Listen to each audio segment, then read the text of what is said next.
Good morning mga boss. Ano po, ibabahagi ko lang po sa inyo ngayon ang diskarte ko kung paano ako gumawa ng pull-out tray.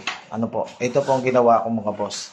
Hindi po ako nagbase doon sa loob kasi ilalim kasi ng cabinet yan mga boss. No, halika dito na. Kasi natin ilalagay yan.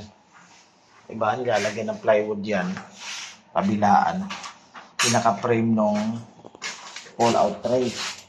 Pero ako mga boss, hindi po plywood kasi ang kadalasan niya kapag ilalim po ng lababo, nagmo-moist yan. Madaling mabulok ang plywood, pangit. Kaya ginawa ko po sa pull-out tray ko. Ayan, nagwawa ako ng frame tubular.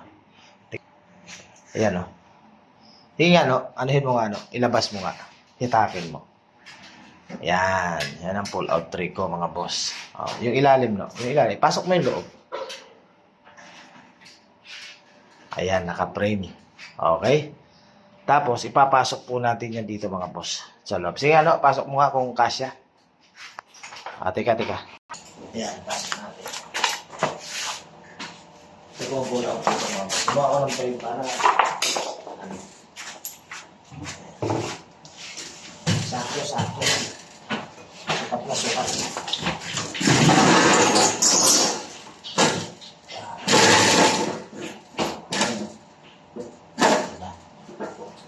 Ayan mga boss. Ayan ang pull out tray boss. Ayan, tingnan nyo mga boss. Ayan. Halos. Ayan. Okay. Ito ginawa natin para malinis. Tapos pag tinakpan mo siya, siyempre, ayan, ang takip ng cabinet natin, hindi siya makikita. Ayan. Pwede pa yata isagad. Sagad natin para mas lumabas. Para hindi tagong-tago. Ayan. Okay mga boss. Ayan. Gumawa tayo ng frame. Maganda kasi pag naka-frame mga boss. Mayroon namang frame po doon sa pinibilhan po niya. Naka-frame na. Kaya lang ang halaga po nun, kasama yung dalawang set na yan. Ay yung isang set, may lagay ng plato sa kalababo, baso. Doon po sa bilihan mga boss. Yan halos nasa 12 o 15,000. Kasama na yung pull-out tray. May kasama ng frame. Pero ang frame niya maganda naman kasi stainless. Ano po. Tubular lang para makatipid tayo ng konti. Tapos pininturahan natin ang itim. Diba mga boss? Ayan. Ayan. Naikabit na natin. Isa na po kayo mga boss.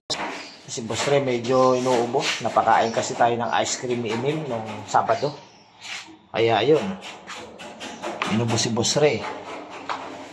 Ano po? Kaya may samang pakiramdam po natin. Okay? Pinipinis na yung mga takip na ilagay na natin lahat. Ito naman lahat may ilaw na yan mga boss. Gaya ng pinakita natin nakaraan. Ayan o. Diba? May ang natin, may mga ilaw na rin yan. Okay. Ayan si Emil o. Boy Lapo. Shout out mga boss. Shout out. Bawasan natin yung ilaw. Mali. Okay. Ang ilalagay na lang natin mga boss, yung na lang. Napinturahan na ba yun, man? Yung frame nung dito? Lagay ng kutsara, tinidor. Yung drawer ko, hindi pa tapos. O kaya nga, tinturahan yan. Yan naman yung sa kutsara, tinidor.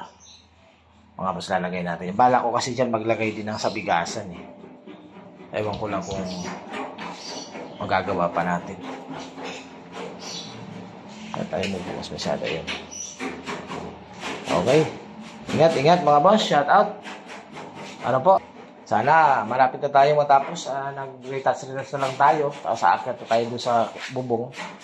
Doon naman tayo sa likod ng waterproofing sa pintura. Okay. Dito sa loob halos tapos na tayo. Shoutout po sa inyong lahat mga boss. Bye.